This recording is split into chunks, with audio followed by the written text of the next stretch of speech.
You're sitting here telling me that there was no way to subdue that gentleman. Los Angeles Laker LeBron James.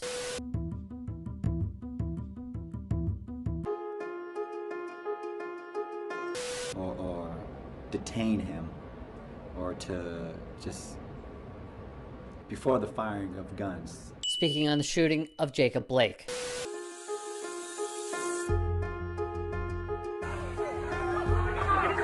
Local reports suggest Blake was breaking up a fight between two women when the police were called. If you watch the video, there was multiple moments where if they wanted to, they could have tackled him. They could have grabbed him.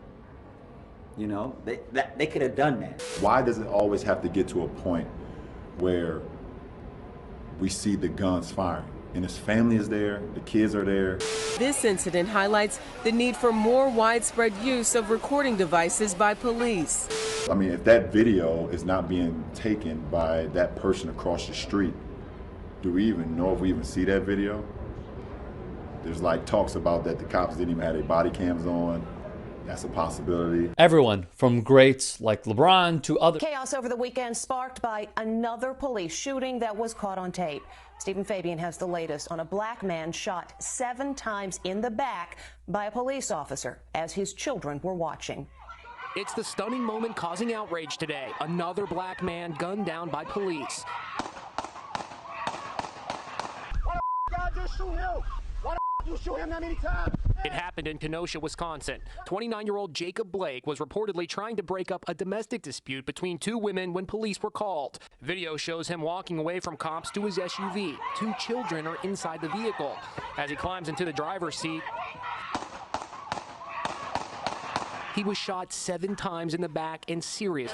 In Portland, it was another weekend of civil unrest with rioting and street battles with cops. And check this out. Breonna Taylor, shot dead by cops in Louisville during a botched police raid, is on the cover of September's Vanity Fair. After O Magazine, it's now the second national magazine to... Right now at 6, protests and demands for answers continue. 24 hours after Jacob Blake was shot 7 times in the back by a Kenosha police officer while his 3 young children were in the back seat. Groups have been out protesting the use of force in the city for most of the day. Mary Jo Ola joins us now from Civic Center Park, where another protest is about to begin. Mary Jo. Hey there, Charles. Yeah, we're standing between Civic Center Park and the Kenosha County Courthouse. You can probably hear some of the chanting behind me. I'm stepping out of the way so you can see this scene that's unfolding here on the steps of the courthouse. Just about 20 minutes ago or so, it started with a line of sheriff's deputies in front of the courthouse wearing helmets, shields, and carrying batons. We knew of an organized protest that was supposed to start at 6 at the park, just steps away from here. And at some point, I think when they saw the law enforcement presence here, they started walking toward them. At first, they were on a median. As you can see now, they're approaching them, chanting in the faces of officers. Again, messages calling for justice for Jacob Blake, and then also chanting Black Lives Matter.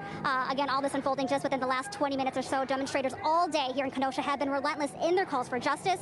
At this point, I think we're going to toss to a story that we had pre-recorded before this development here, but I want to warn you, it includes some disturbing cell phone video and audio of Sunday's shooting. Protesters shout for justice after Kenosha became the site of the country's latest police shooting Sunday night. Cell phone video shows 29-year-old Jacob Blake walking away from officers to a car when police shot him. Protesters claimed Blake was acting as a good Samaritan before police shot him. What we witnessed the other day was city-sanctioned attempted murder. Right now in America, there is a hunt. The police have put targets on our back. So often, black men are vilified. Following a night of unrest and vandalism, demonstrators met near the shooting scene and marched to the courthouse, stopping at the district attorney's office. Voices are disrespected. Unfortunately, what happened last night is a result. Businesses boarded up windows, owners worried about what might happen Monday night. To try to cut down on future unrest, the city implemented a curfew starting at 8 Monday night until 7 Tuesday morning.